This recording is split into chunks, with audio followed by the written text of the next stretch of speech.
This morning, the Princess of Wales back on the global stage. Kate's first international trip since her cancer recovery, stepping out on her own, a research trip of sorts, learning about a cause she cares deeply about. Thousands of people have packed the square. People are hanging out the windows, and you can see her right here, meeting some of her littlest fans. The palace expected agreement. They expected silence. They expected Princess Catherine to nod, smile, and accept a quiet alteration to one of the monarchy's most sacred family traditions. But instead, in a moment that froze the room, she refused. Not politely, not vaguely, firmly.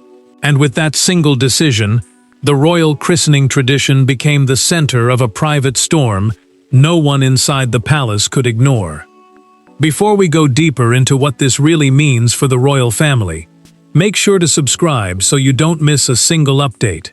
Catherine did not raise her voice. She did not need to. The folder in front of her carried the soft language of adjustment, but every line felt heavier than the last. A royal christening, the ceremony where a royal child is formally baptized into the Christian faith before family, clergy, and the crown, had always been more than a private blessing. It was a promise. It told the country that bloodline, duty, faith, and family memory still stood together.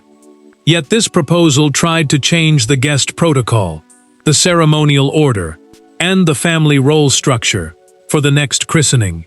It reduced the visible place of senior royal women. It rearranged seating precedents. It shaped the event into something cleaner, colder, and easier to control. William watched Catherine's face change before anyone else understood what had happened. The prince knew that look. It was not anger alone, it was recognition. She had seen the real meaning beneath the careful words. This was not simply a modern update. This was a quiet attempt to turn a sacred family rite into a managed public performance. Catherine looked down at the page again, and the line that struck her hardest seemed almost harmless at first. Future royal ceremonies must reflect the new household hierarchy. That phrase, household hierarchy, meant the planned order of influence between royal homes, offices, and family branches. To Catherine, it sounded less like tradition being protected and more like tradition being claimed. Charles remained silent longer than anyone expected. The king's stillness carried its own confession, and Catherine understood at once that the proposal had reached him before it reached her. That silence hurt more than argument. It meant someone had already tested the ground. Someone had already imagined her consent. Camilla said little, but the queen consort watched the room with a tightened expression, aware that any shift in household visibility would pull her name into the center of the storm. William glanced toward his father, then back to Catherine, and in that brief exchange, the future king made a choice without speaking. Catherine placed one hand on the folder and pushed it slowly back across the table. The movement was small, but the consequence was enormous. One aide lowered his eyes. Charles finally looked up. William stayed still beside her. Camilla's expression hardened, then faded into something unreadable. Catherine had not just refused a proposal, she had challenged the hidden power behind it. And from that moment, every senior royal understood the truth. This christening would no longer be a ceremony. It would become a test of loyalty, memory, pride, and fear. A royal christening is never just a family ceremony. It is bloodline, faith, history, and public symbolism folded into one fragile moment. For Catherine, it meant protection. For William, it meant continuity. For Charles, it meant control. And for Camilla, it meant something more complicated, a chance to define where she stood inside a family still haunted by the shadows of the women who came before her. Catherine sat with the refusal still hanging in the air, and she knew the room had changed. The royal christening, a ceremony where a royal child is baptized before family, church leaders, and the crown, carried a warmth that few palace rituals still had left. It was not only about water, prayer, or tradition. It was about belonging. It was about showing the country that behind the crowns and titles, a family still gathered around its children, with love, memory, and duty. Catherine had always understood that. She had lived it. She had protected it. And now she felt that protection being tested in the cold language of planning notes and ceremonial order. William understood the danger in a different way. The prince saw the christening as a bridge between the monarchy he had inherited and the monarchy his children would one day carry. To him, the ceremony mattered because it showed continuity without needing speeches. It told the public that the future was not floating loose, that George, Charlotte, and Louis belonged to something older than politics, older than headlines, older than palace disputes. William looked at Catherine and knew she was not defending status. She was defending the emotional meaning that would one day surround their own children when history asked them to stand forward. Charles felt the pressure closing around him. The king wanted his reign to look alive, not frozen. He wanted old traditions to breathe inside a modern world, but his hesitation had wounded Catherine more deeply than any direct disagreement could have done. She could have answered an argument, she could have challenged a command, but silence from Charles felt like permission had already been given somewhere behind the walls. The monarch looked from the papers to his daughter-in-law, and he seemed to understand too late that the proposal had not arrived as a neutral adjustment. It had arrived carrying emotional consequences. Camilla did not move. She did not speak quickly. The queen consort knew the proposed changes placed her household in a more visible position during the ceremonial planning, and that made every glance feel loaded. Her household meant the team and private office that supported her public role, arranged her duties, and guarded her influence.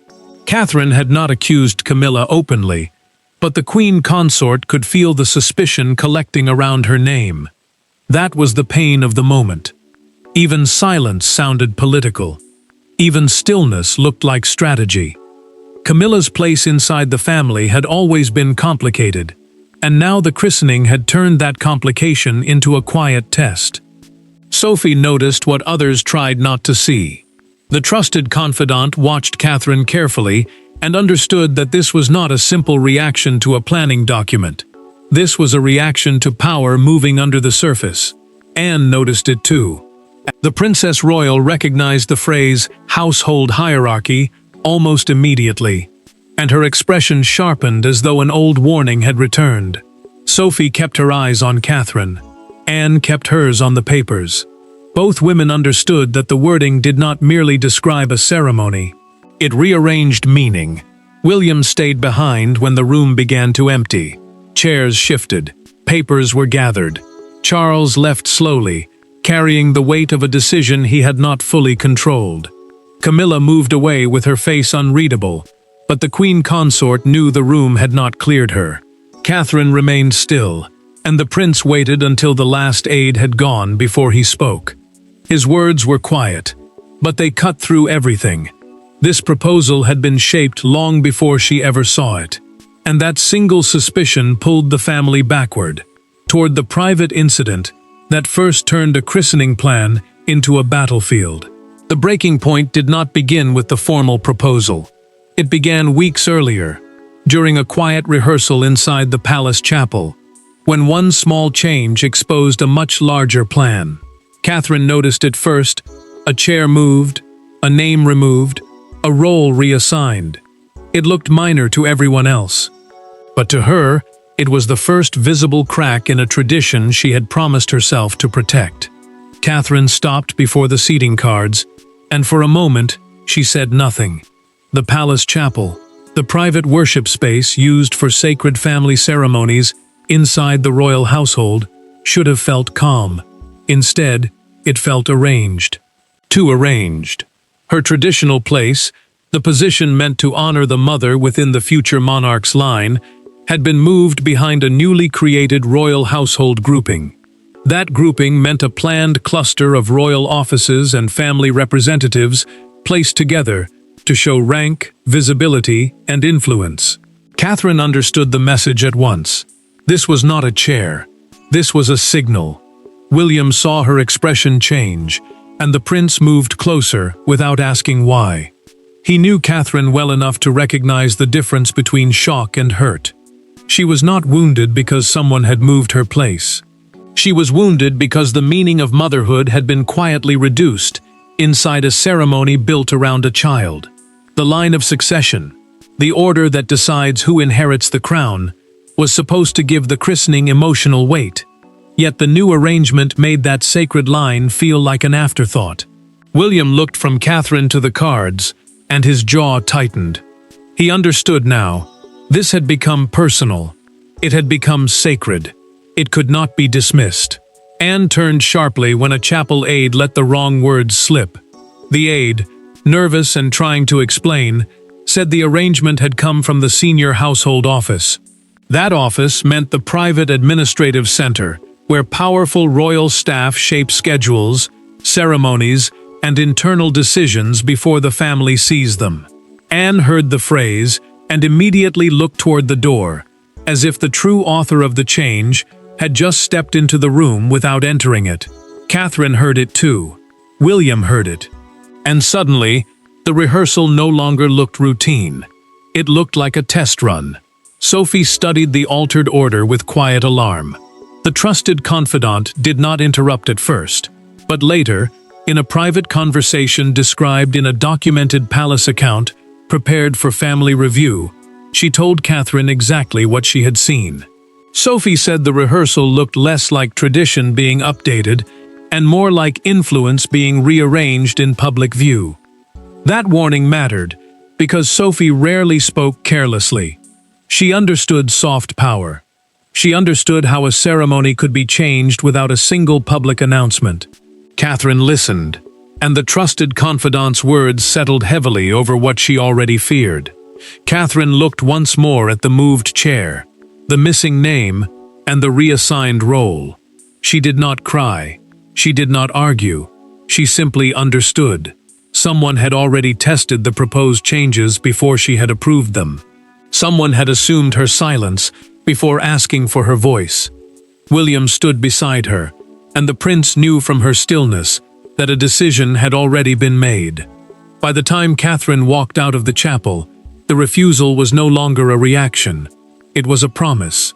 And once the formal meeting began, that hidden chapel wound turned into a confrontation the palace could no longer contain. The room was arranged for discussion, but it quickly became something sharper. Catherine sat opposite Charles with the proposal between them, like a loaded weapon. William remained at her side, silent but watchful. Camilla's expression tightened as the words were read aloud. Then Catherine spoke, and the careful language of palace compromise collapsed under the force of one sentence. This is not modernization. This is erasure. Catherine let the words settle, and no one rushed to answer.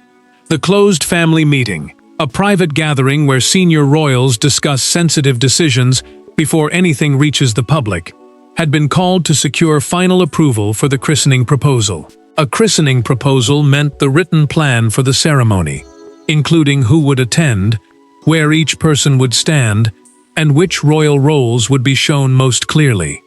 Charles wanted agreement before the matter escaped palace walls. The king believed unity would protect the crown from another public storm. But the silence in that room revealed something harsher. Unity had already broken long before the meeting began. William watched his father carefully. The prince knew Charles was not only acting as monarch, he was also acting as a man caught between his wife, his son, and the woman his son loved.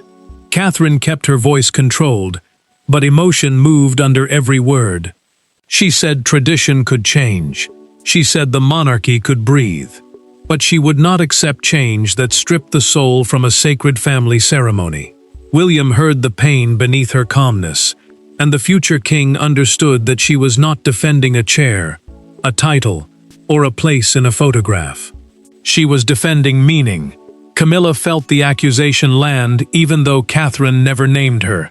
The queen consort's face tightened, because the proposal appeared to give her household more visibility during ceremonial planning, and everyone in the room knew it. Her household, the private office and staff who manage her royal duties and influence, had become part of the suspicion. Camilla looked toward Charles, then back at Catherine, but the queen consort did not interrupt. She understood that any defense would sound like ownership. Any denial would sound like fear, so she remained still, and her stillness made the tension heavier. Anne broke the silence with one question. The Princess Royal asked who had authorized the chapel rehearsal arrangement before approval, and the room froze. Her question mattered because the rehearsal had already tested the changed seating, the changed roles, and the changed family order before Catherine had agreed to anything. Anne did not raise her voice, but she did not need to. She had recognized the machinery behind the language, and she wanted the name of the hand that moved it. Charles looked toward an aide before answering, and that tiny movement changed everything. William saw it. Catherine saw it. Camilla saw it too. The aide lowered his eyes, and in that single pause, the room understood that the proposal had deeper support than anyone had admitted. The king finally spoke, but his words came too late to repair the damage. Catherine reached for the approval page, the document requiring her consent before the plan could move forward, and placed it back unsigned. The refusal was no longer private disagreement. It had become a question of royal authority. And behind that blank signature line stood the larger mystery no one could avoid. Who truly had the power to shape the monarchy's most intimate traditions? Royal power rarely announces itself loudly. It appears in wording, seating plans, signatures, and silence. The christening proposal looked ceremonial on the surface, but beneath it lay a struggle over influence. Catherine had refused a document, yet what she really challenged was a machinery of control, one that could decide who stood closest to history and who was quietly pushed into the background. Catherine understood the danger because the proposal had not arrived from nowhere. It had passed through private secretarial offices, household advisors, and ceremonial planners before reaching her hands. A private secretarial office is the inner team that manages a senior royal's duties, letters, meetings, and sensitive decisions.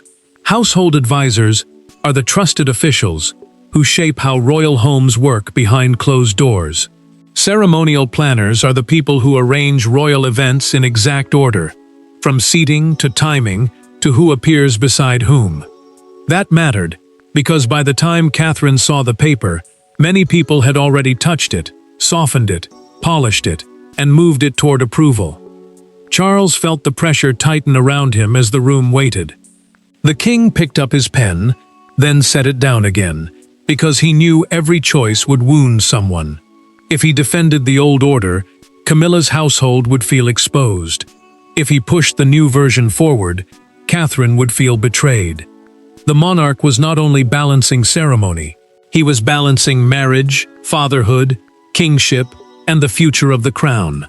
That weight made his silence heavier than any command. William watched his father struggle, and the prince fought his own battle in silence. He wanted to defend Catherine. He wanted to say that she had seen the truth before anyone dared name it. But he also knew that one sharp word from him could turn a family dispute into a direct challenge against Charles.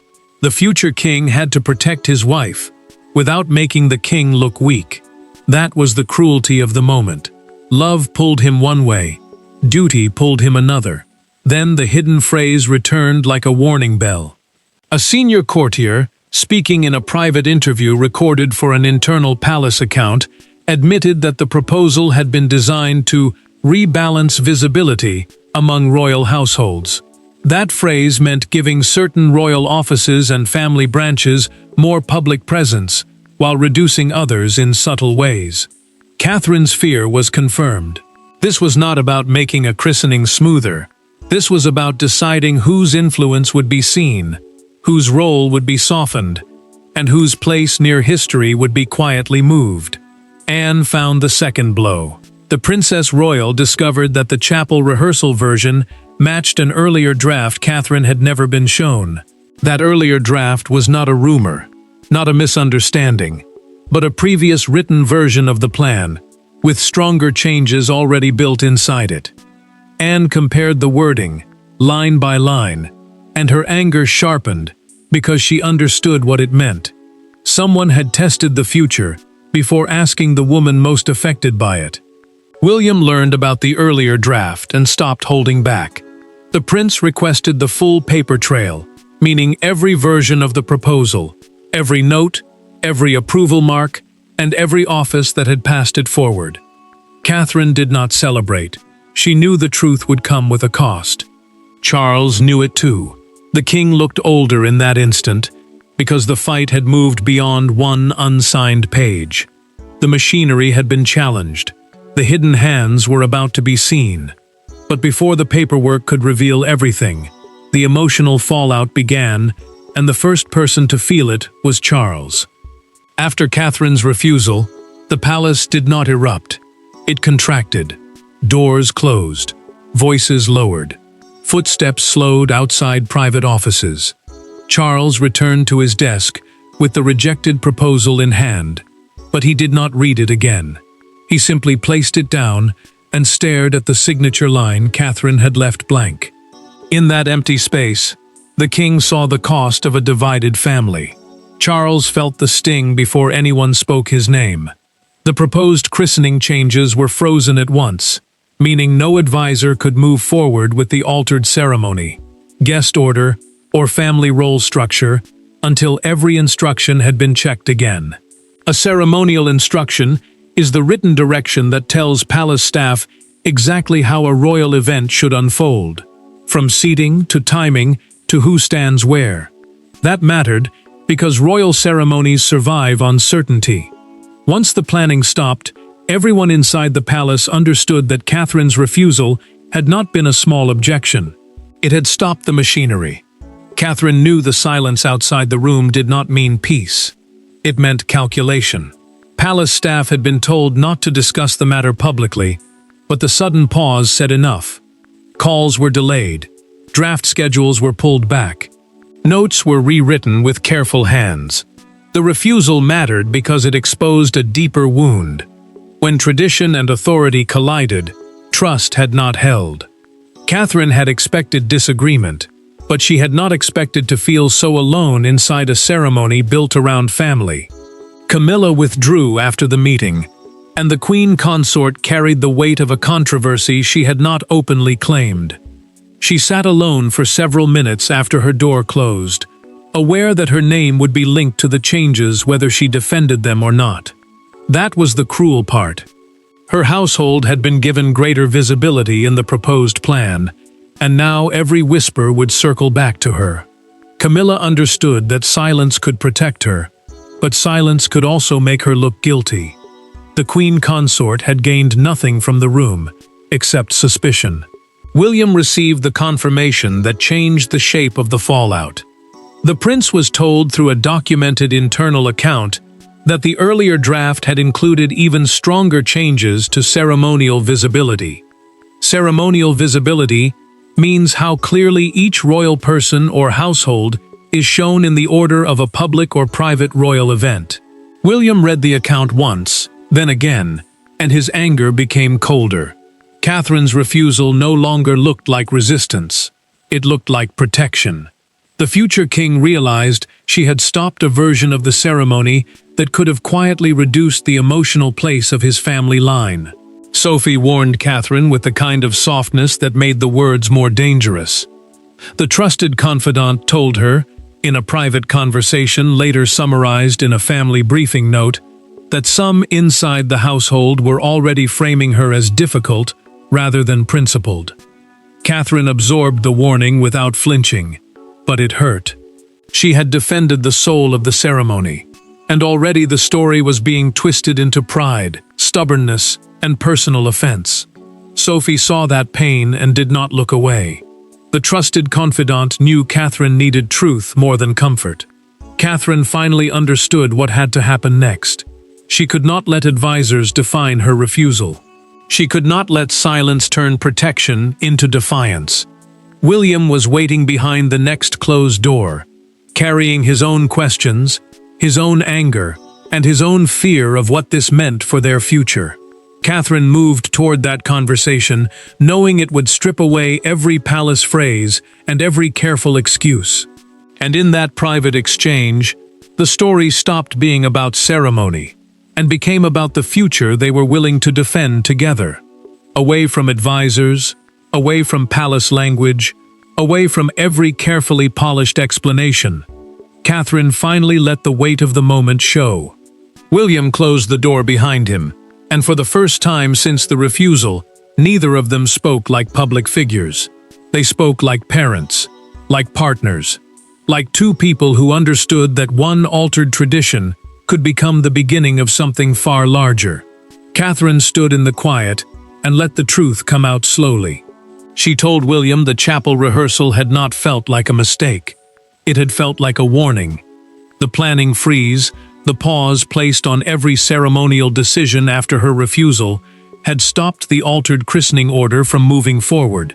But it had not erased what she had seen.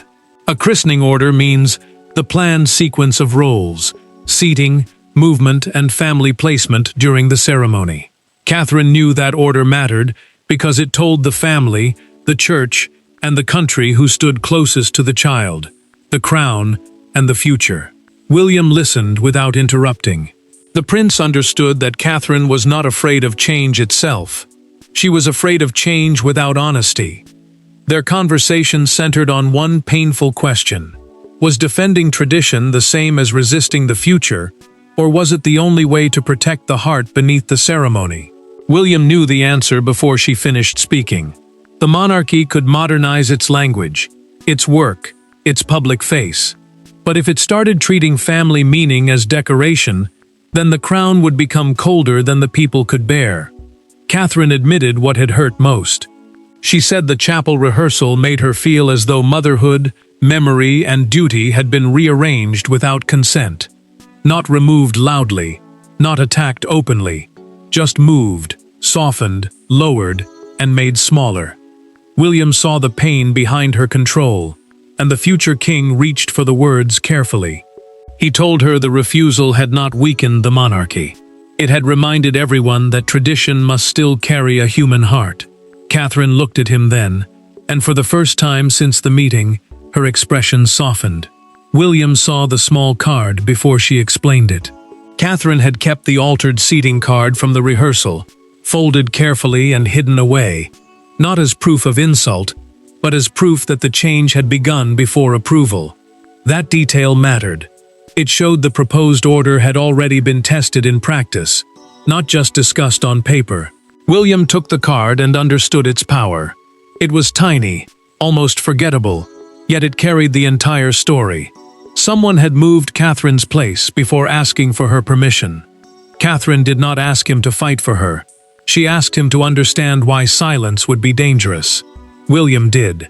The prince decided in that private moment that he would personally back the restoration of the original christening order. The original order meant the established arrangement that honored the parents, the child, the line of succession, and the family roles as they had been understood before the changes. Once William made that decision, advisors could no longer bury the issue under polite wording. The future king had stepped beside Catherine, not in anger, but in conviction. Catherine knew the palace would feel the shift immediately. William knew it too. Damage control would no longer be enough, because their united stance had changed the story. This was no longer one woman refusing a document. It was the future monarchy defending the soul of a tradition before it could be quietly rewritten. And when that private decision finally reached the outside world, one image would capture the public mood more powerfully than any official statement could. By morning, the private storm had become a national conversation. The palace tried to keep the language calm, but the public understood the emotional stakes instantly. This was not only about a christening. It was about Catherine, tradition, motherhood, and the future shape of the crown. And then one newspaper front page turned the entire controversy into a single, unforgettable image. Catherine woke to a story that had already escaped every locked door. The palace response confirmed that christening plans were being reviewed, and those careful words only made the public listen harder. A palace response is the official wording released when the royal household wants to control attention without revealing private conflict. A review meant the ceremony had not been cancelled, but its plans had been paused, checked, and questioned. That mattered because royal events usually move with silent certainty. When the palace admitted a review, it admitted something had gone wrong. Charles felt the pressure immediately. The king had wanted the matter contained before the country saw the cracks, but now those cracks were being discussed everywhere. Broadcasters framed the issue as a rare clash between ceremonial modernization and the emotional authority of the future queen. Ceremonial modernization means changing old royal customs to make them look more current, more controlled, or more public-friendly. But the public did not hear modernization. They heard removal. They heard Catherine had stopped something sacred from being softened into strategy. Charles understood the danger. If people believed he had allowed the proposal to go too far, the damage would not fall on advisors alone. It would fall on him. Catherine became a symbol before she ever said another word. Supporters saw her refusal as quiet resistance, not pride. They believed she had protected something deeper than her own place. She had protected the children's tradition, the emotional thread between the next generation and the monarchy they would inherit. That phrase mattered because royal christenings belong not only to palace planning, but to family memory. Catherine had touched something many people understood without needing royal language. A mother saying no when a child's future meaning was being rearranged. Then the front page landed like thunder. A London newspaper showed a christening gown beside an empty signature line, with the headline, "Catherine says no." The image did what no palace statement could do. It made the entire conflict simple. A sacred garment, a blank space, a woman refusing to sign away meaning. Charles saw the headline and knew the story had moved beyond internal control. Catherine saw it too, and the princess understood that public feeling had turned her refusal into something larger than the room where it began. Outside Kensington Palace, a small crowd gathered with flowers and handwritten cards. Kensington Palace, the London royal residence closely linked with William and Catherine's family life, became the place where public emotion found a home. One card read, "Thank you for protecting the children's tradition." Another simply said, "Stand firm." William heard about the crowd and grew quiet, because the prince knew the public had understood what the palace had tried to soften. Catherine had not been difficult, she had been clear. Charles knew the final decision could no longer wait. The king could not allow the monarchy to appear cold toward its own rituals, and he could not let Catherine stand alone before the public while advisors hid behind careful wording. The reaction had forced the palace into a corner. By the time the family gathered again, the monarchy had only one choice left: decide whether tradition would be managed by strategy or guarded by conviction. In the end, Catherine did not need to raise her voice to change the outcome. She had refused, endured the pressure, faced the misunderstanding, and stood still while the machinery of the palace moved around her. But when the final decision came, it was clear that her refusal had done more than stop a proposal. It had revealed exactly where her authority now lived. Catherine entered the final family gathering with the calm of someone who had already paid the emotional price. The original royal christening tradition was restored, including the established ceremonial order, family roles, and symbolic place of the parents within the future line. A ceremonial order means the planned sequence of who enters, where each person stands, and how each role is honored during the event. The future line means the family path connected to the next heirs of the crown. That mattered because this was never only about seating. It was about whether the monarchy would still show the country that family meaning stood at the center of royal duty.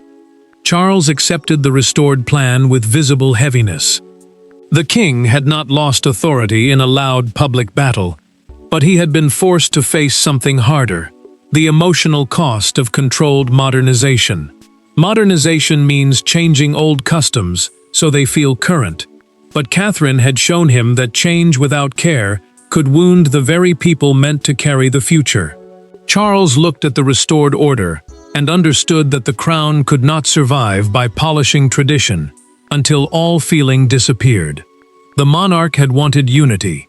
Catherine had forced him to see that unity could not be built by quietly moving people aside. William stood beside Catherine, but not as a shield. The prince stood as a partner. That mattered because his support turned her refusal from a private objection into a statement about the future monarchy. William knew the crown his children would inherit could not treat family tradition as decoration. Catherine knew it too. Together, they made clear that sacred ceremonies could evolve, but they could not be emptied of memory. The future king did not need to challenge his father directly. His presence beside Catherine said enough. The next chapter of the monarchy would not be managed only by strategy. It would be guided by conviction. Camilla felt the quiet reversal in ways no statement could soften. The queen consort's household lost influence over the ceremony's structure, and that loss confirmed what many inside the family had already understood. The earlier proposal had gone too far. Her household, the private office that supports her duties and shapes her public role, had been placed too close to a ceremony that needed emotional trust above political balance.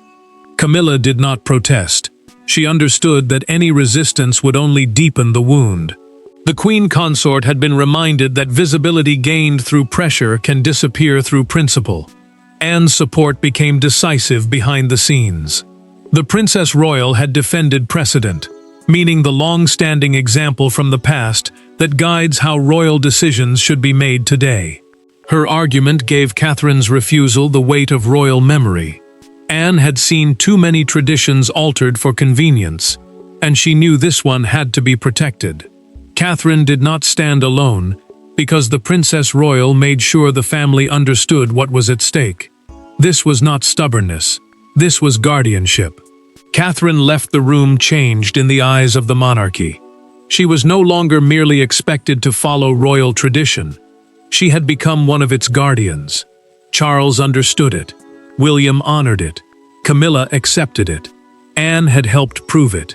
The palace framed the outcome as continuity, but inside the family, everyone knew the truth. Catherine had won a victory of principle.